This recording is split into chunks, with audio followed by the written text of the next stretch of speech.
Celtics are basically the favorite to do everything. You're damn right they are. Which they should be. Plus 310 to win the whole thing. Yep. Plus 155 to win the East. Minus 160 to win their division. Not even going to get into that. NBA Cup tournament midseason. I'm not betting on that. They're 4-1. It's a loser tournament.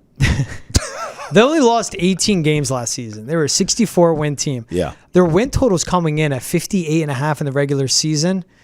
Where do you think they fall on that line? You think they're a 60-win team? Over. Yeah. There is not a bet for this team that you can name that I don't like.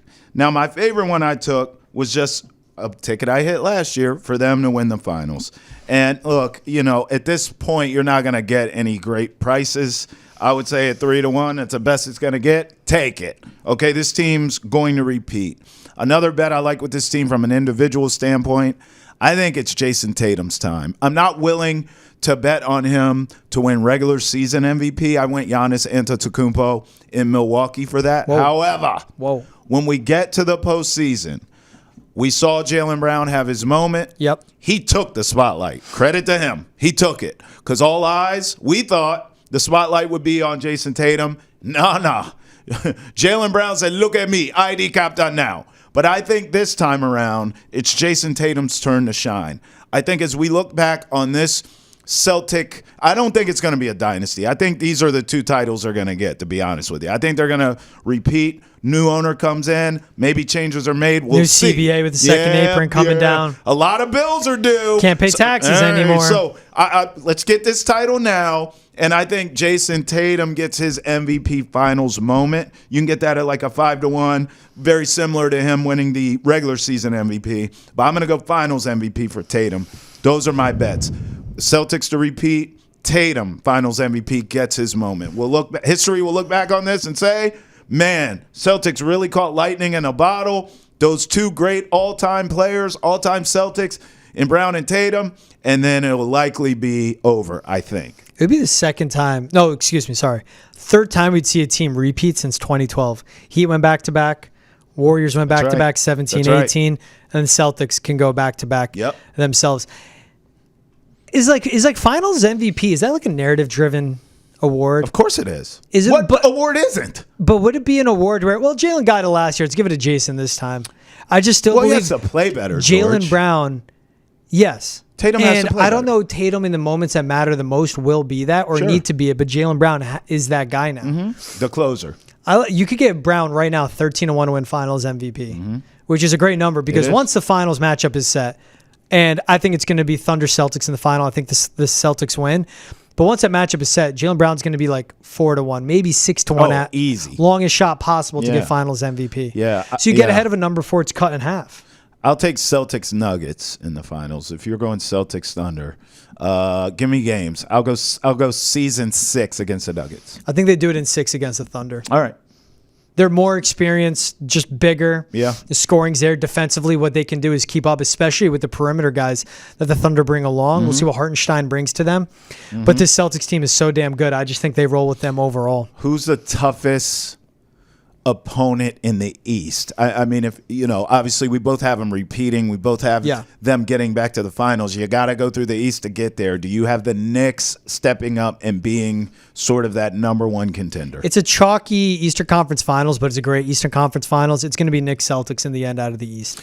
The Knicks are the biggest threat because they have Jalen Brunson, who is one of the most clutch players. His usage is insane. His scoring is nuts. And everything he does to just drive that whole offense and initiate everything. But he wants the ball in his hand late in the game. And that's what sets so many guys in the NBA side. Now you have a Mikal Bridges and OG Anunoby around him. Big, strong, physical, perimeter defenders to match up with the Tatums and the Browns and the Derek Whites and everything the Celtics want to throw at them. You bring in Karl-Anthony Towns, who gets better with spacing and is better defensively than Julius Randle as well. That was a huge add in a trade. And this is now Brunson's team with a good coach like Tibbs. But this Celtics team is so special. They put together a top 8 season of all time. There's going to be a regression, but only because it's impossible to make that type of performance happen back-to-back or even get better. But the Celtics team is so special. We'll see what they look like when Kristaps Porzingis is back, maybe January, maybe February. But they're just going to get clicking and healthy at the right time. And, of course, health factors into all these teams. The Knicks are their biggest threat. I'm not worried about the Sixers because I just don't believe in Joel Embiid. I'm done with him. But the Celtics still handily they will get by the Knicks in the postseason. Yeah, it's interesting because I hear you on the Knicks, and you're certainly not wrong. No one can question their talent at all. My issue with the Knicks, 76ers, and Bucks is all the same thing. Can you finish healthy? Yeah. Because the Knicks ran them damn selves into the ground. Thibodeau did. So, right. So he's still the coach, yeah? So, I mean, I can't count on you come playoff time to be healthy and at full strength. They are deeper, but I feel the same way with the 76ers. I mean, is Paul George available? Hell, is Joel Embiid available? I agree with you. He's out of excuses, but damn it. I mean, none of these teams have proven they can get to the finish line. How about the Bucks last year? Dame, you bring him over. Can he finish a season healthy at this stage of his career? I believe Giannis will bounce back. I'm not so sure. So all these teams, I have more questions than answers. So even if it is the Knicks as a biggest adversary, I still will take the Celtics because I think a lot of these teams are their own worst enemy. They got to get out of their own damn ways. Yeah. I don't know if they do. And for this Knicks team, even you would still have a Josh Hart who's out there and does a lot. Right. You have a Tyler Kolek who could run that second unit. Campaign. I don't think they're done adding either. I don't think they're done adding. They're good. They have to go all in. You don't go out and get Karl Anthony Towns with that second CBA coming down the pipe without going all in on a championship. Same thing with what the Celtics team is. Same thing with what this Knicks team's in. The Celtics we see right now, they're not going to be the Celtics come February trade deadline. Oh, yeah. You add a Lonnie Walker, great shooter. That's a huge upgrade compared to O'Shea Brissett.